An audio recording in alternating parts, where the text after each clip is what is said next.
आज हम लोग क्वेश्चन नंबर 4 करेंगे। क्वेश्चन नंबर 4 में दिया हुआ है कि मिहिर के आयताकार बाग की लंबाई 50 मीटर और चौड़ाई 30 मीटर है। इस बाग के बीचों बीच लंबाई के समानांतर क्या दिया हुआ है? लंबाई के समानांतर 4 मीटर चौड़ा एक रास्ता बाग को दो समान क्षेत्रफल वाले आयताकार क्षेत्रों में बांटता है। तो रास्ते का क्षेत्रफल निकालना है। सबसे पहले क्वेश्चन नंबर 4, ये आयताकार मैदान है।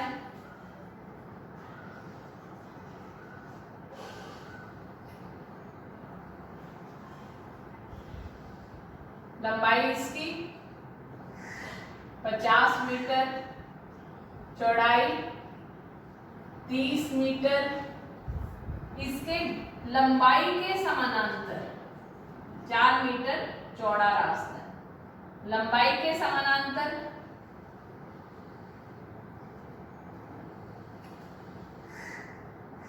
चार मीटर चौड़ा रास्ता है। रास्ता सहित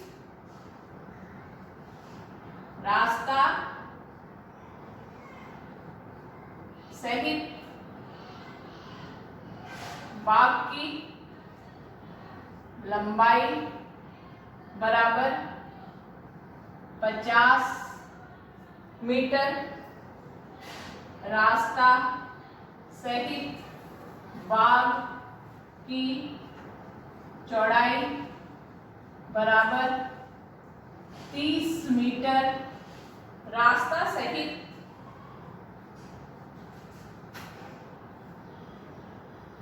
बाग का क्षेत्रफल बराबर लंबाई गुणे चौड़ाई वर्ग इकाई। लंबाई कितनी है? 50 मीटर गुणे 30 मीटर बराबर क्षेत्रफल 1500 वर्ग मीटर होगा। बाग का रास्ता सहित क्षेत्रफल 1500 मीटर है। अब रास्ता छोड़कर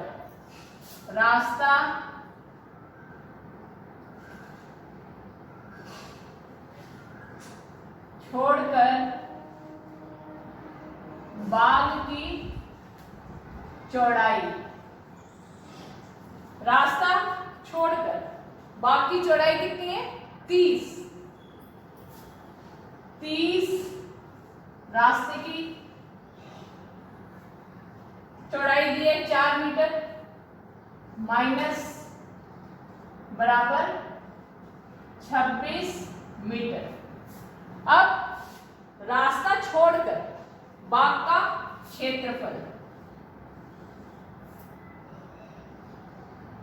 रास्ता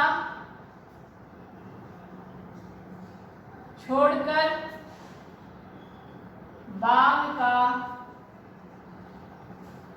क्षेत्रफल बराबर 50 गुणे 26, 0 6 बचे 30, 1300 वर्ग मीटर। क्वेश्चन में पूछा गया है रास्ते का क्षेत्रफल। क्या पूछा है? रास्ते का क्षेत्रफल। इसलिए रास्ते का क्षेत्रफल बराबर 1500 माइनस 1300 बराबर 200 मीटर। यही हमारा आंसर है। क्योंकि पहले भी मैंने बताया है कि जब संपूर्ण रास्ते का या मैदान का या घर का क्षेत्रफल होगा, उसमें से हमें जो रास्ते की लंबाई या चौड़ाई उसका क्षेत्रफल निकालेंगे, उसको माइनस करके, सॉरी, जो लंबाई और चौड़ाई उसको माइनस करके जो क्षेत्रफल आएगा पूरे में से उसको माइनस कर देंगे तो हमारा रास्ते का क्षेत्रफल हो जाएगा। क्वेश्चन नंबर 4 का ए दिया हुआ है, यदि 4 मीटर चौड़ा रास्ता बाग की चौड़ाई के समानांतर, ये हमारी बाग की लंबाई है, ये हमारी चौड़ाई है, यहाँ पर रास्ता चौड़ाई के समानांतर दिया है जो बाग को 2 समान आयत में बांटता है, तो रास्ते का क्षेत्रफल क्या होगा यही हमें ज्ञात करना है। रास्ता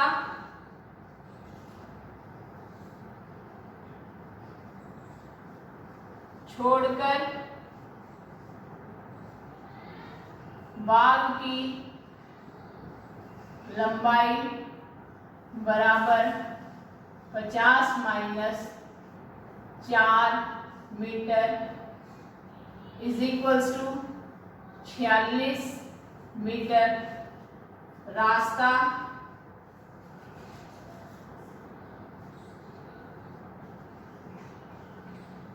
छोड़कर बाग का क्षेत्रफल इज इक्वल्स टू 46 इंटू चौड़ाई 30 मीटर वर्ग मीटर, दोनों को गुणा करेंगे 0 6 18 4 12 और 1 13, 1380 वर्ग मीटर। पहले हमने संपूर्ण रास्ते का क्षेत्रफल 1500 मीटर निकाला है, इसलिए रास्ते का क्षेत्रफल बराबर 1500 माइनस 1380 वर्ग मीटर इज इक्वल्स टू 0 2 1 वर्ग मीटर। रास्ते का क्षेत्रफल 120 वर्ग मीटर। ये 1500 पहले जब मैंने क्वेश्चन हल किया है तो रास्ता सहित आयत का जो क्षेत्रफल निकाला वहीं से मिला है। इसमें क्वेश्चन नंबर बी में दिया है कि यदि मेहिर के बाग की लंबाई और चौड़ाई दोनों के समानांतर बाग के बीचों बीच रास्ता होता और बाग को 4 समान भागों में बांटता तो रास्ते का क्षेत्रफल क्या होता। रास्ता लंबाई और चौड़ाई दोनों के समानांतर बाग के बीचों बीच, देखिए लंबाई के समानांतर 4 मीटर और चौड़ाई के समानांतर भी 4 मीटर चौड़ा रास्ता है। इस रास्ते ने इस बाग को 4 भागों में बांट दिया है। सबसे पहले हम लोग रास्ता सहित बाग का क्षेत्रफल निकाल लेंगे। रास्ता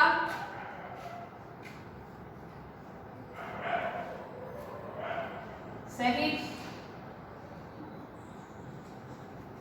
बाग का क्षेत्रफल इज इक्वल्स टू 50 मीटर गुणे 30 मीटर बराबर 1500 वर्ग मीटर। अब रास्ता छोड़कर एक भुजा की लंबाई, रास्ता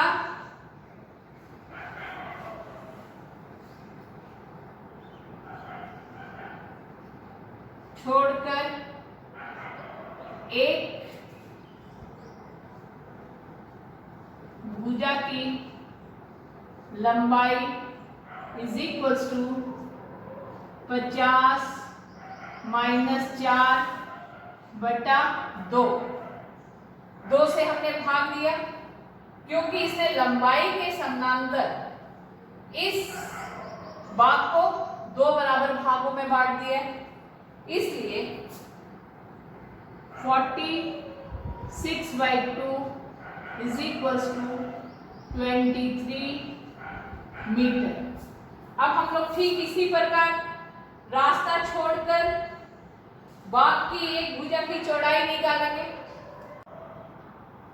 रास्ता छोड़कर भाग के एक भाग की चौड़ाई 30 माइनस 4 बटा 2 13 मीटर। अब रास्ता छोड़कर भाग के एक भाग का क्षेत्रफल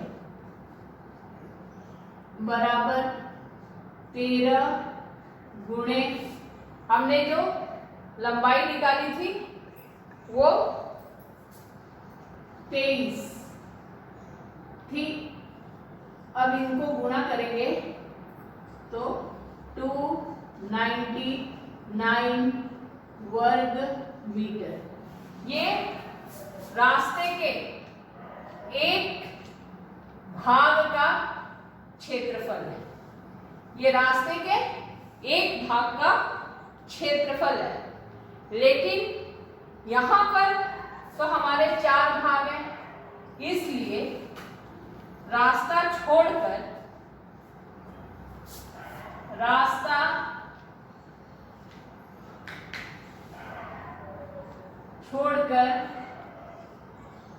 भाग के चारों भागों का क्षेत्रफल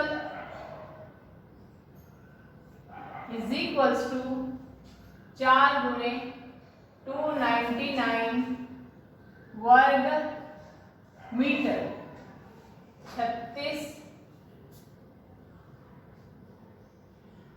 1196 वर्ग मीटर।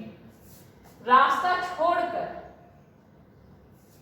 बाग के चारों भागों का क्षेत्रफल 1196 वर्ग मीटर हुआ।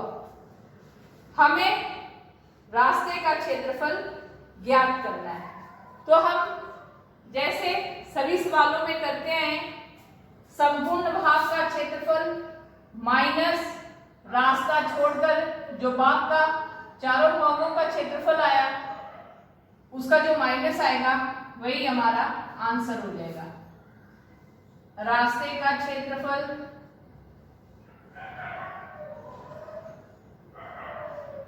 (1500)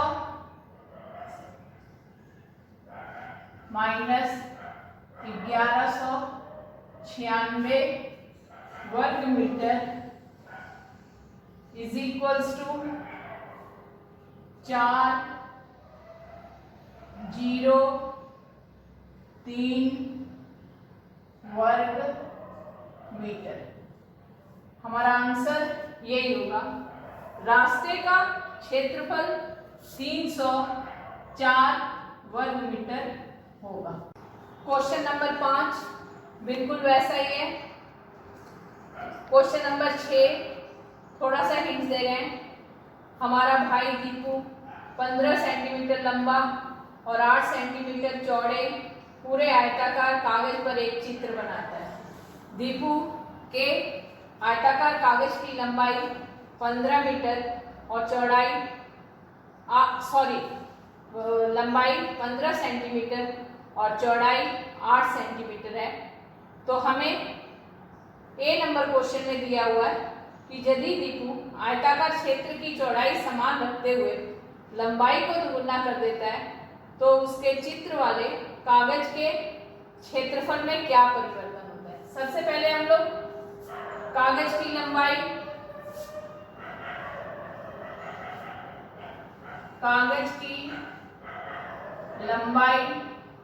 बराबर 15 सेंटीमीटर, कागज की चौड़ाई बराबर 8 सेंटीमीटर, इसलिए कागज का क्षेत्रफल इज इक्वल्स टू लंबाई गुणे चौड़ाई वर्ग सेंटीमीटर।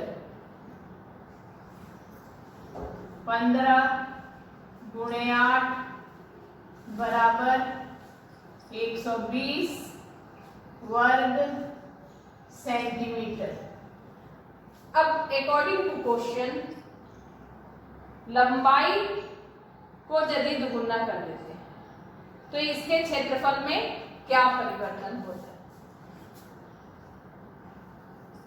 लंबाई को